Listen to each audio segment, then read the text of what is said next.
Let's rebuild the Tampa Bay Buccaneers. Baker Mayfield had to be injured last year. I've never seen anybody's play go do a complete 360 the way Baker Mayfield did, where he looked like a legitimate MVP candidate, and in every single throw, it looked like he was overthrowing everybody. So I've never seen anything like it. I think he's fine. The Bucs are losing Mike Evans, Hassan Reddick, Lavonte David, Kate on. They have like $13 million in cap space, but plenty of the contracts on their books are in convertible money, or they could release some people and save some money. So I think they have more than 13 mil in terms of what they're able to spend.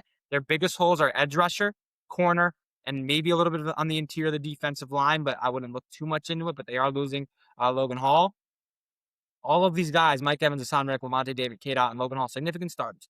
I think they drafted in a way where they can do without Mike Evans, and that's going to ruffle a lot of feathers with Buccaneers fans. But Jalen McMillan, good player. Mecca Bruka, great player. Chris Godwin, great player if he can stay healthy. Tez Johnson, slept on, had some good stuff. Bucky Irving out of the backfield, a weapon. One of the best offensive lines in the NFL if they can stay healthy. I think the offense is fine, even if they lose Mike Evans. Maybe retain Kate on. I think he's an underrated tight end. Use Baker Mayfield safety blanket in some of the games where they dealt with injuries to their receiving core. Why not bring Kate on back? Keep your homegrown talent good for vibes. They have all 7 of their picks in the draft. All 7. So first, second, third, 1 through 7, they have them all. They need defense. So I don't think they need to bring Mike Evans back for the price tag that he's going to ask for.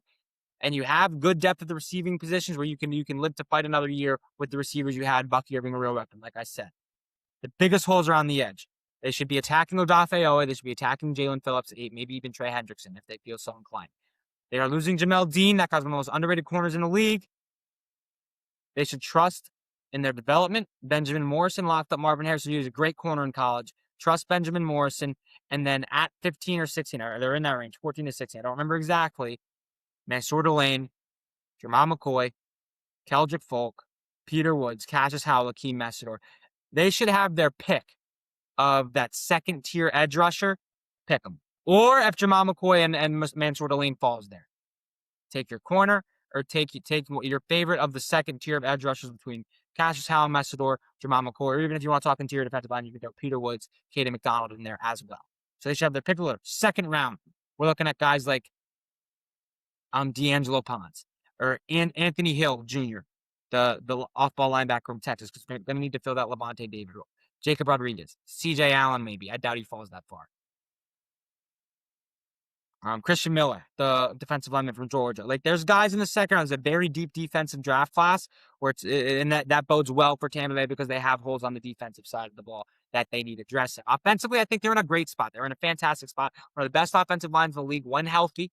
Gadecki was dealing with some injuries last year. Tristan Wirfs was dealing with some injuries last year. They have good interior offensive line play. Their receivers are fine even without Evans.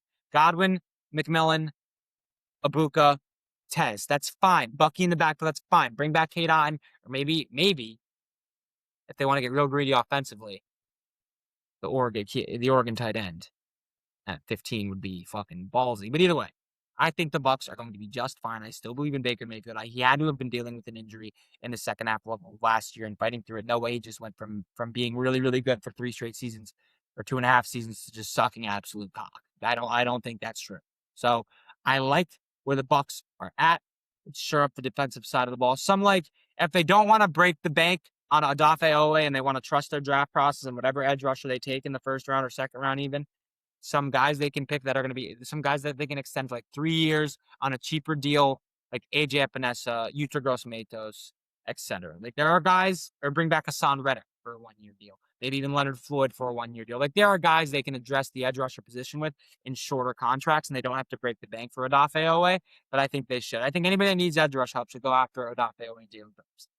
That'll be it for today's episode. Hit that follow button and subscribe.